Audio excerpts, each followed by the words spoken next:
কবর মাঝে মা বাবাকে বাবা দেখা যাবে না, দেখবে যাকে তিনি হলেন শাহে মদিনা।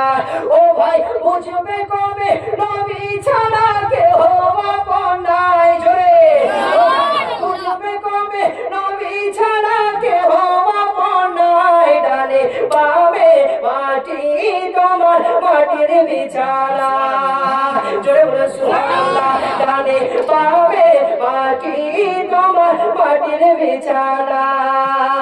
এ দুনিয়ায় চিরজীবন বাবা থাকার জায়গা নাই, অন্ধকার কবর যে তোমার আসল ঠিকানা, জোরে বলে সুবহানাল্লাহ। এ দুনিয়ায় চিরজীবন বাবা থাকার জায়গা নাই, অন্ধকার কবর যে তোমার আসল ঠিকানা। ও সবাই রেখে তোমায় চলে যাবে, সঙ্গী হবে না, জোরে বলুন। ও সবাই রেখে আমায় চলে যাবে, সঙ্গী হবে না।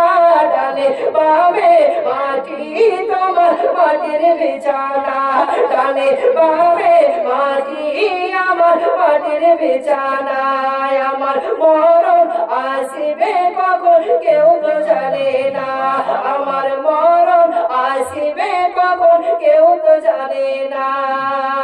এ দুনিয়ায় চিরজীবন বাবা থাকার জায়গা নাই, অন্ধকার কবর যে তোমার আসল ঠিকানা।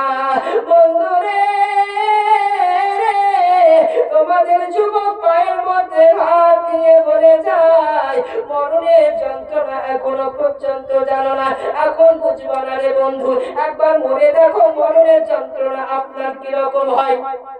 সাহাবীগণ জিজ্ঞেস করতে আছে, ইয়া রাসূলুল্লাহ, ইয়া হাবিবাল্লাহ, নবী গো, যখন কোন বেঈমান মানুষের কাছে যখন মালাকুল মউত আজরাইল যখন জান কবজ করতে আসে, ইয়া রাসূলুল্লাহ, ওই ব্যক্তিকে আপনার কতটুকু পিপাসা লাগে? দয়ার নবী আপনার সাহাবীগণকে বলতে আছে, ও আমার সাহাবীগণ শোনো রে, কোন বেঈমান মানুষ যখন ইন্তেকাল করে, তার সামনে যখন মালাকুল মউত যখন প্রেজেন্ট হয়ে যায়, উপস্থিত যখন হয়ে যায়, তোমরা জানতে চাও ওই ব্যক্তিকে কতটুকু পিপাসা লাগে?